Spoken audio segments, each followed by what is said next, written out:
Welcome to Lingua Latīna tutorials with Mr. K, Pensum D. This video explains the new grammar and syntax found in chapter 21 of the Lingua Latīna per se Illustrāta series. It is meant to accompany the Latine Disco text available from Focus Bookstore and the Pensum D worksheets available from 50%latin.blogspot.com or christianlanguage.com. Let's look at our first example in the text. So if you'll go with me to line 6, line 7, we see here, starting at line 6, Vestis humida est, quod Marcus per imbrem ambulavit. His clothing is wet because Marcus walked through the rain. Ambulavit is a new tense.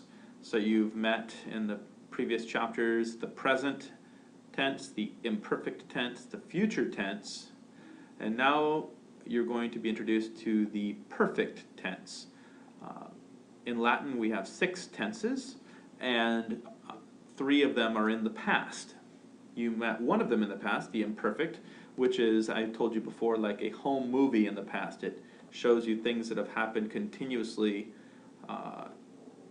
in the past, whereas the tense you're learning today, the perfect, it is recording an event more like a snapshot in history, something that has been completed. So the person, number, tense, mood, and voice of ambulavit would be third person singular. It's Marcus himself. Perfect active indicative. Perfect is translated with either an ed or a has or have helping verb. He has walked, he walked, they have walked, ambulaverunt. So the endings of the perfect are isti it, imus istis erunt, and they are added to the perfect stem. And we're going to talk more about the perfect stem as we move on, but we see here for ambulare, the verb meaning to walk, that there's a V that's been inserted here. You'll see for each of the conjugations there is a pattern of how you form this perfect stem, but there's going to be usually a new consonant or vowel inserted here before the endings, and you'll see how it changes for each conjugation. So notice the ending it. So isti it, imus istis erunt, added to the perfect stem. The present stem of ambulare is just ambula. Perfect stem is ambula with a V on the end. Okay, the next feature that I want to point out is in line 11, and continuing his pattern of giving you the active and passive forms of each tense, we have the passive of the perfect. The active here, ambulavit, he walked, and here we're going to have a passive from pulsara. So, sed cur sanguis de naso fluit Marco. Sanguis ei de naso fluit quod Marcus a sexto pulsatus est. So, why is blood flowing from Marcus's nose? Blood is flowing from his nose because Marcus was hit or was punched by Sextus. So, this is the third person singular perfect passive indicative. He was punched. It's a single event in the past. It's not ongoing action in the past. And notice how this is formed from 2 parts. What you have here, pulsatus, is what we call the perfect passive participle. The perfect passive participle is actually it's a participle, so it's part adjective, part verb, so it acts like an adjective, so it's going to have endings, adjectival endings, usa, endings. Because Marcus is masculine, it's pulsatus. If this were Julia, we would have pulsata. Or if it were a neuter thing, we'd have pulsatum. And same thing for plural. If we had a plural masculine noun here, we'd have pulsati, a long I here. So the first part of the perfect passive is a perfect passive participle. And then it combines with the present forms of sum. Sum est, sumus est, sunt, to form the full perfect passive verb. So the way we form the perfect passive participle here with pulsatus is simply take the present stem, pulsa, from pulsare, take off the re, and then add a t with the adjective endings usa, in their respective cases.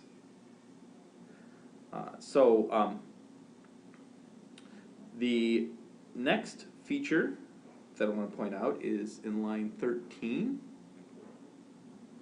and that is where we have primum sextus os marci pugno pulsavit, deinde Marcus et Titus sextum pulsaverunt.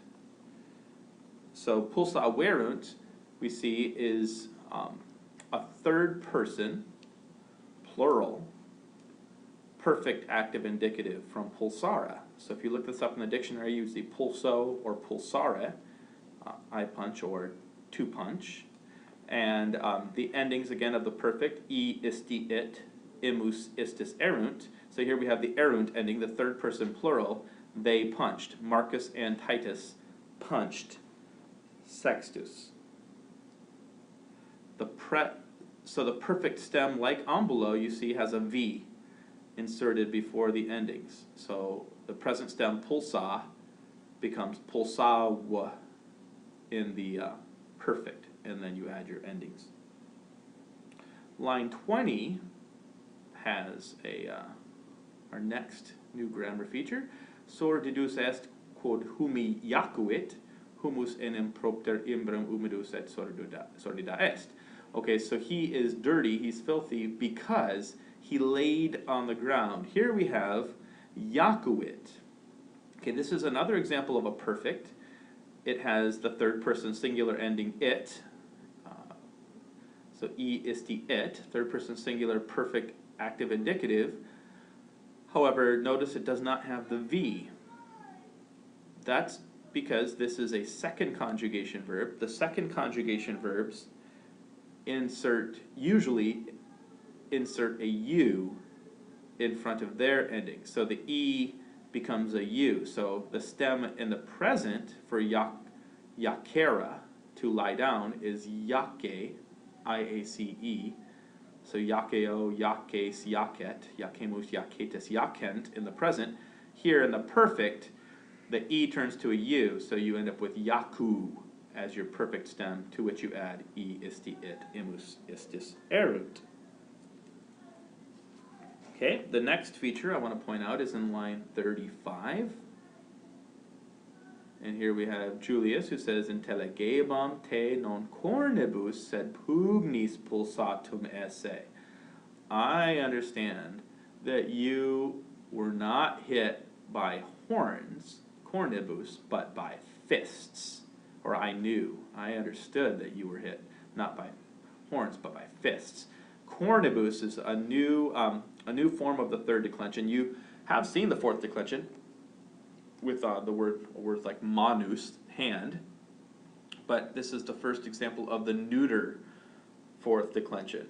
It's a little more rare than the other forms, and it declines here in the margin. You see that the full declension of cornu, horn, is cornu, cornu, cornus, cornu, cornus. So you get oo for the singular, and the plural cornua, cornua, cornuum, cornibus, cornibus. So ua, ua, ibis, ibis for the plural. The word itself here was hit by horns. Okay, is an ablative of instrument or means. By means of what, or with what instrument? With the horns. The next feature I want to look at is in line 65.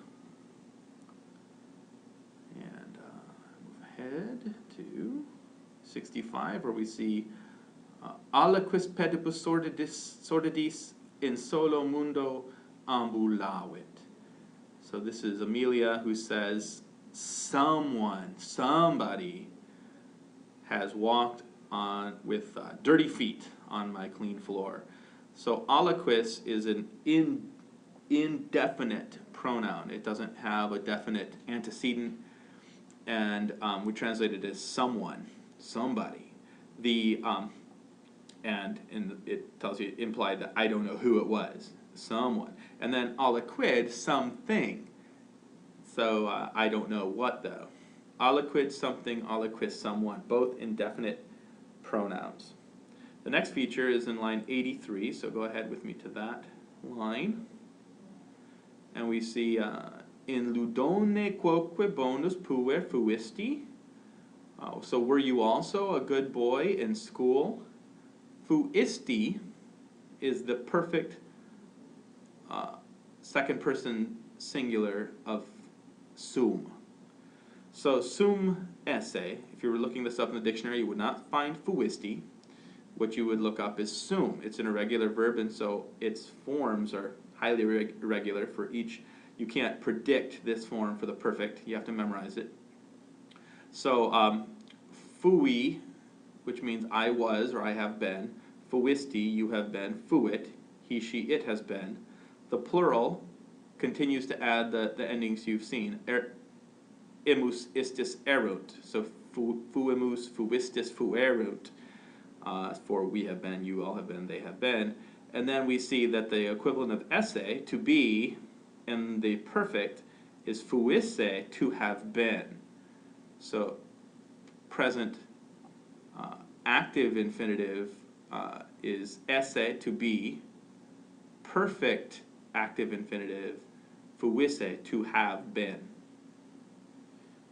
The next feature that I want to point out is also here in the same section where Marcus says se bonum puerum fuisse et laudatum esse. Marcus says that he was a good boy and was praised. So notice here that we have the infinitive to have been, but we don't translate it as to have been. We don't say Marcus says that he to have been a good boy and was praised. We say that he was a good boy because we're in the accusative and infinitive construction, the indirect speech construction. So we translate our infinitives as if they were indicatives. So the perfect infinitive is going to be translated just like the perfect indicative, so we'll translate this as if it were fuit. So Marcus says that, and then translate say as if it were is. Marcus says that he was a good boy. The next feature is in line 90.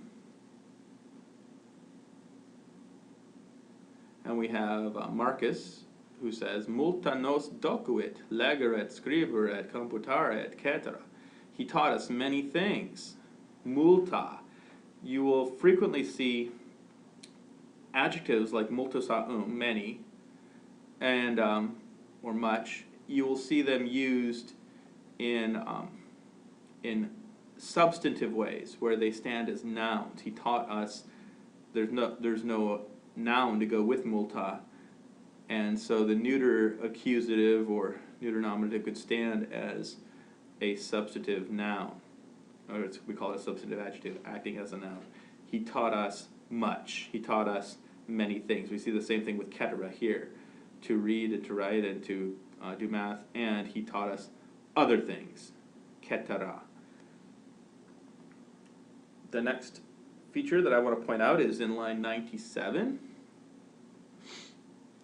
So here we see that Julius says that Marcum dormi visse, nec vero materit credit.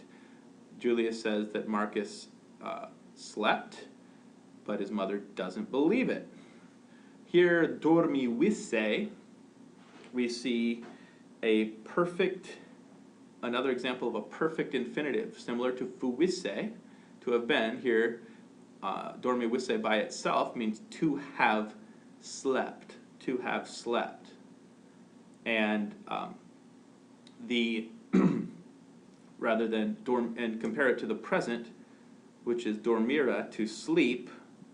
So dormira, to sleep, dormi visse, to have slept. But we don't translate it that way here. Why? Because we're in indirect speech, again, accusative accusative subject and infinitive verb. So Julius says that Marcus slept. Marcus subject, dormi visse verb. If you were going to give the person, number, tense, mood, voice of dormi visse, or any infinitive, one characteristic of the infinitive is that it does not have person and number. It doesn't have its own person and number, so you wouldn't give a person and number for dormi visse.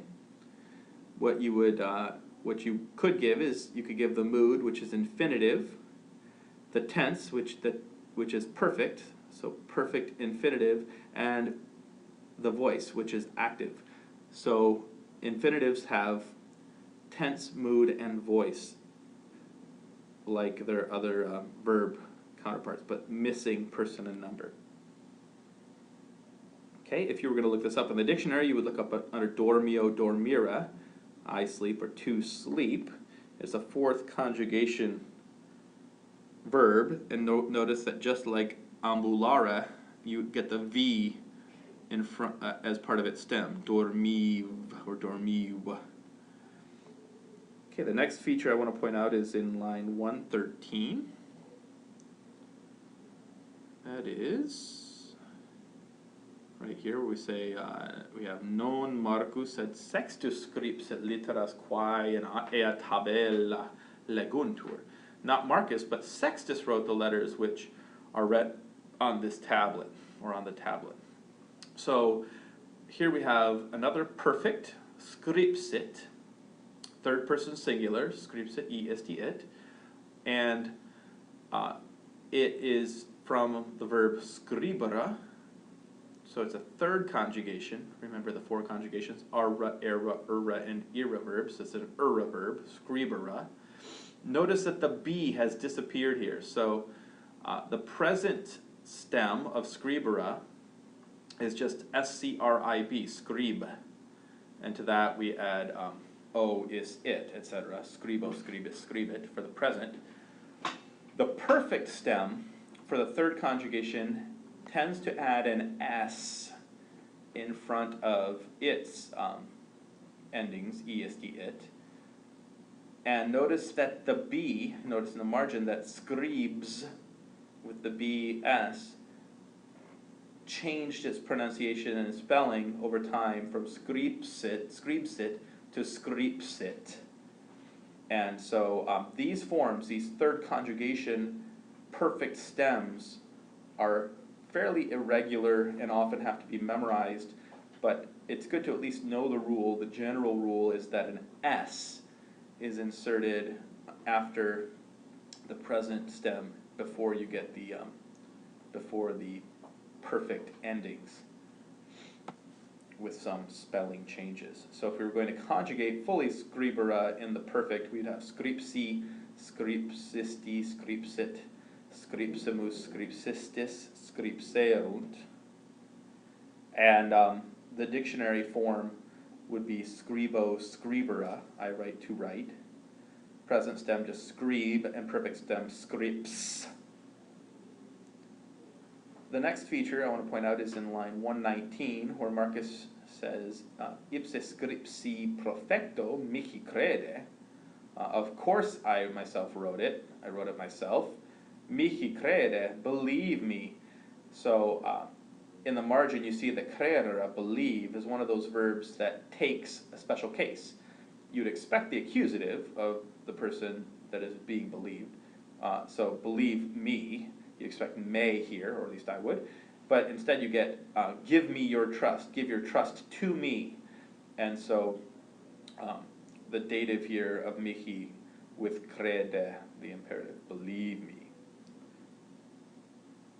The next feature is in line 122, and we see sed Aemilia quae litteras a Marco scriptas esse credit aspica Iuli inquit, etc. So, but Aemilia, who believes that the letters were written by Marcus. Okay, so what are the person, number, tense, mood, and voice of scriptas esse? Notice this is the it's the perfect passive. You should recognize this structure because you see the form of sum here, and you see the perfect passive participle here. But notice that instead of sum est sunt, you get the infinitive here of sum. So what this tells you is that you have an infinitive. This is our perfect passive infinitive. And why do we have perfect passive? Why do we have an infinitive here? Because we're in indirect speech again. Believes the letters, Amelia, who believes the letters were written. Notice that as the participle being part adjective, it agrees with letters. Scriptas litteras, the letters were written by Marcus. And if we're going to compare the perfect active and passive infinitives of the verb, let's take for example, just scribere. Okay, the dictionary form of scribere, scribo, scribere. So the active is scribere, to write. The passive is scribi, to be written, scribi. The perfect active takes the perfect stem, scrips, and adds isse, scripsisse, to have written, and the perfect passive infinitive is scriptum esse, to have been written.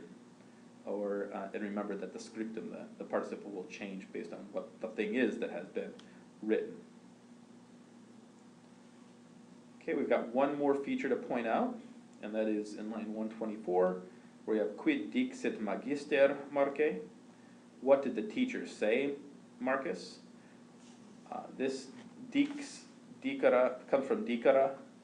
It's another third conjugation verb, and so it's irregular, has a highly irregular form, but notice that this X really is just the combination of the C and an S sound, so the dix changes to an X before the perfect endings. And if we were going to give the person number tense mood voice of dixit, we'd have third person singular, perfect active indicative. And if we conjugated it, we'd have dixi, dixisti, dixit, diximus, dixistis, dixerunt. Our dictionary form is dico, dicere, I speak and to speak, depending on what dictionary you're looking in. The present stem is just dic, dic, and you add the present endings to that, o, is, it, etc. The perfect stem is dix, dix, which is actually just the C plus the S turned into the letter X. So how do the perfect stems, so now we're learning all these new perfect stems in this chapter, how do they all form?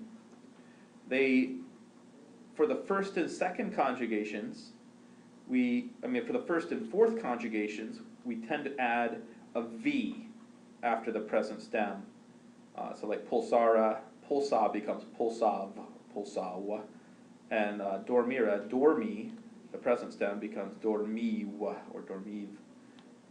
The second conjugation, like we see with dixit, not with dixit, like with we saw with yakera, to lie down.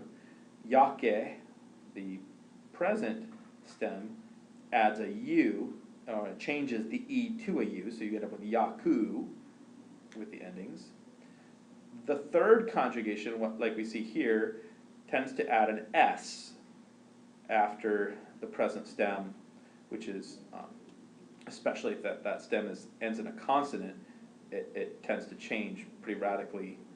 And so that's how you form your stems for the perfect tenses, of which, just a heads up, there are 3 perfect tenses to learn. And which is one reason why we need this to learn this stem very well. So the last feature I want to point out is how you form the participles, the perfect participles from each one of those conjugations. And that's a little simpler because you just take the present stem and you add and you tend to add the letter T in front of that, and then and usa endings after that. So dico, dicera, the stem is dic, D-I-C. If you add a T to DIC, you end up with dict, and then add usa to that, dictum, dictusa that is your perfect passive participle. So if you take the verb pulsare, add a T to the stem pulsa, and you end up with pulsat, and add usa and you get pulsatusa That's the perfect passive participle. Remember that participle can act just like an adjective. So the boy who was hit, the hit boy, could be puer pulsatus, and then if you add sum est to that, you get it's the perfect passive verb.